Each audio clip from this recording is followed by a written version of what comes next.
tignan nga po natin yung pathway na ginawa dito sa may Sitio Batasan, San Roque, Pakumbong. Ayun, parang nasimento na po. Tingnan po natin. Ayan nga ho pala yung mga gumagawa, sila Boss Alpe. At saka ito pa ating mga tropa. Nasimento na po. Ang ganda na hundaanan. Safe na ho yung mga dadaan dito matanda at mga estudyante, no? Yan, ito po nagawa nila. Good job po sa mga nagpagawa nito at sa mga taong gumawa. Yan lang po sa Batasan 1 ng Pakumbong, Bulacan. Ayan, thank you. Ito po ay project ng Barangay San Roque sa pangunguna po ni Kapitanan natin Iman at ng Sangguniang Barangay.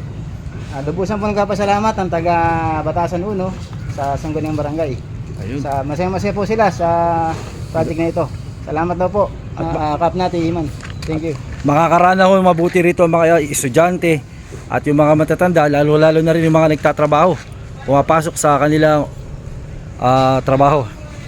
Ang ginagawa nga po yun dito po sa bahayan na to ay pwedeng dumaan at gumawa nga po sila ng tulay dito para madaanan po nila pasamantala.